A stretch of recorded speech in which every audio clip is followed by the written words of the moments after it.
Yo, this is the Raiders Rawport with yours truly, Mitchell Benz, not to be confused with that other puto Mitchell Renz or Wi-Fi Weenie. Anyways, man, cut the BS, cut the crap. Once again, the Raiders lose to a team that they should have beat. When you break this game down, Raider fans, and you see what happened late in the game when the Bears were starting to drive before they scored that go-ahead and game-winning touchdown, it was something that we had seen before. We saw it last year, we saw it the year before, where late in games when the Raiders would be winning in a position to win the game, instead of playing to win the game, they were playing to not lose the game. And when you play to not lose the game, you end up losing the motherfucking game. And Pete Carroll, his style of coaching, bro, you're not coaching the 2013 Seattle Seahawks. You don't have the Legion of Boom back there, okay?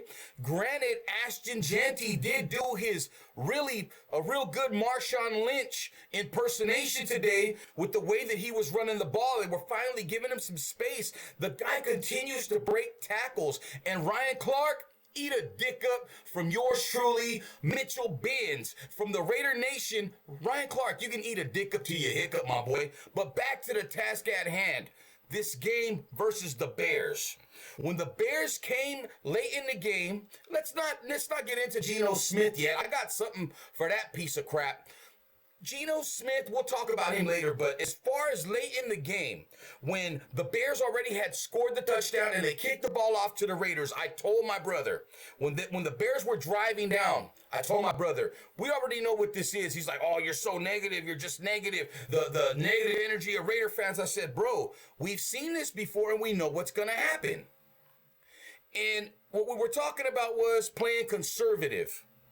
The Bears scored a touchdown. I told my brother, you cannot play conservative. As the Raiders, you cannot come out and say we're just playing for a field goal. We're just trying to get a field goal. You got to be aggressive and you got to push that ball downfield, even though I didn't have confidence in Geno Smith because he already had thrown 3 interceptions. Bad interceptions. They weren't even like, oh, okay, the guy wasn't running his route right, or, oh, the ball got tipped. No. He was just staring this guy down and firing the ball in there, and the Chicago Bear defense was all over it. Geno Smith looked like the Geno Smith we saw with the Jets years ago when he was drafted. This Geno Smith that we're seeing with the Raiders is light years away from the Geno Smith that we saw the last 2 or 3 years with the Seahawks. Okay? So I didn't have confidence that the Raiders were going to be pushing the ball, but you need to push the ball. You need to try to score a touchdown, not just play for a field goal. You got to play like it's the first quarter and like you're still trying to get 7 points, because if you don't and you kick a field goal, oh, what, you win the game, right?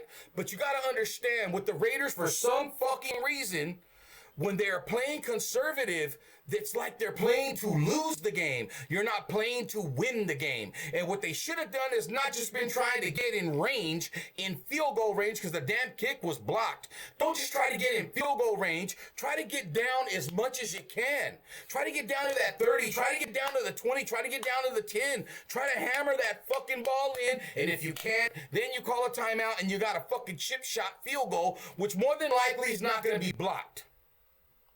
Because we all know these 50-plus yard field goals, they have a higher chance of getting blocked because you got to kick it. The trajectory's got to be a little bit lower. Although it didn't even seem like it mattered where the damn ball was being kicked, because the way that Chicago Bear defender came off the ball, that dude was a beast right there. On defense, the Raiders continue to play their asses off. Max Crosby continues to be a man on his own damn plane, on his own universe, in his own dimension. This guy, oh my God, if we just had another guy on that defensive line or on that defense that would play like Max with the energy, the enthusiasm, and the go getting it. You know what I'm saying? The way that Crosby plays, he's a go-getter. This guy takes no prisoners. His motor's 100 miles an hour nonstop. We did see Devin White put his 2 cents in. That guy had a pretty good game himself. But when it came down to it late in the fourth, the Raiders played to lose the game. They didn't play to win. They played to not lose.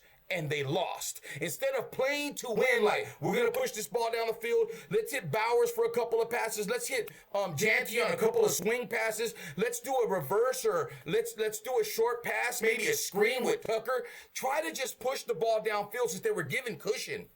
No, let's run it up the gut. Let's run it up the gut. Let's do this. Let's do that. All this bullshit that is scary. You're playing scared.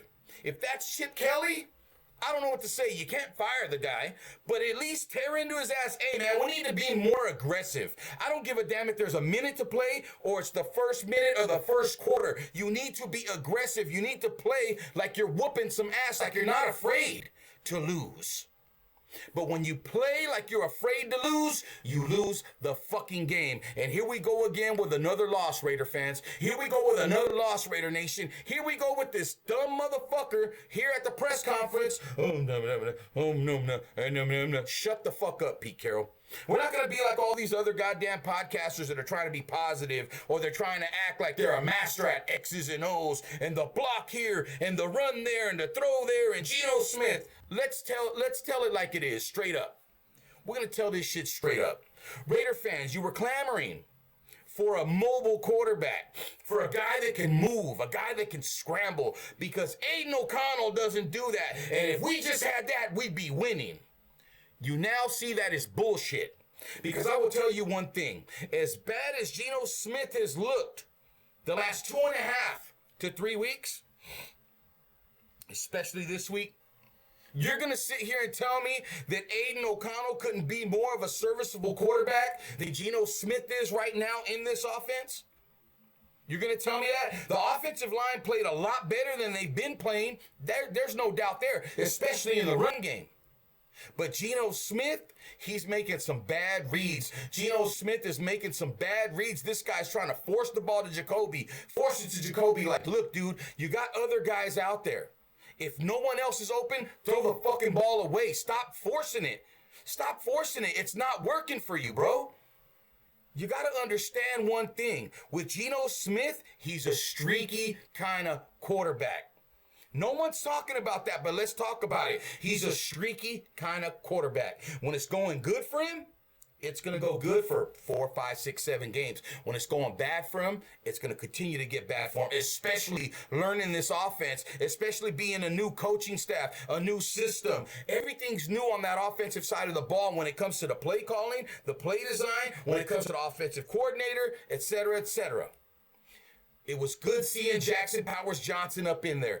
That guy makes a world of a difference when it comes to the blocking of the offensive line. Now, fucking late in the game, we lost Colton Miller, and it doesn't look good. He was carted off.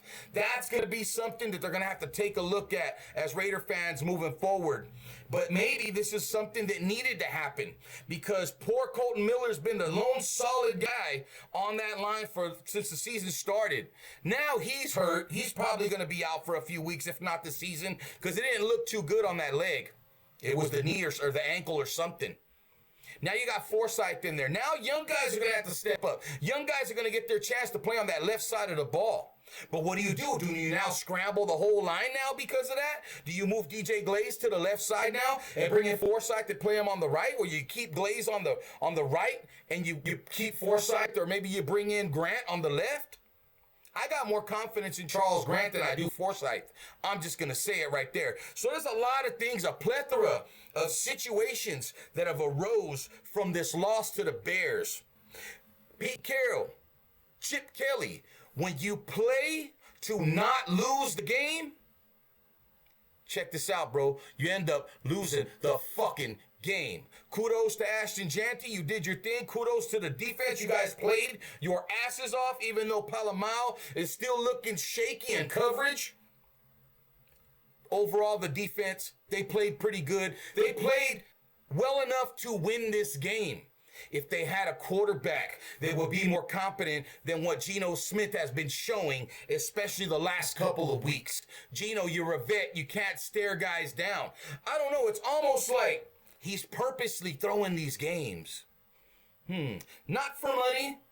Maybe there's something coming on the back end of this season. Maybe there's something coming in the next couple of weeks, like I said in one of my other videos. If you're trying to cheat, you can't come right out and start cheating from the gate. Go 10-0, 12-0, 13-0 with a new head coach, a new offensive coordinator, a new quarterback. It doesn't work that way. You got to kind of work that little cheat sheet in if you're going to cheat. Yo, Tom Brady, if you're going to cheat, bro, it would be nice to start doing it now. Raiders, if you're going to cheat, it would be nice to start doing it now. Because right now you look like a bunch of fucking clowns. And when I say that, I'm talking to Geno Smith. When I say that, I'm talking to this guy, Pete Carroll. When I say that, I'm talking to Chip Kelly. Because Patrick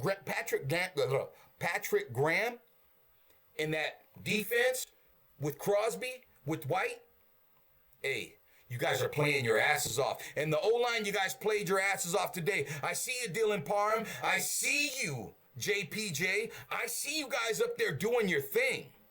Yo, we need more Brock Bowers. We need Thornton to chime in there. Yo, what happened to that guy from the first and second week? What happened to that? You got to mix this shit up. You got to fucking do what you got to do to win the game, not play to not lose the game. Yo, with that being said, this is the Raiders Raw Report. Give me a like, give me a share. I'm back. I'm going to keep dropping some content for you guys. Let me know what you want me to talk about. Let me know what you want me to drop, and I will drop it. I got some dope shit coming for you guys. We're going to study some of this tape. I'm going to put some beats on that motherfucker, and we're going to critique that motherfucker. I got some of those videos coming for you guys. Yo, this has been the Raiders Raw Report, like we always do about this time. We out.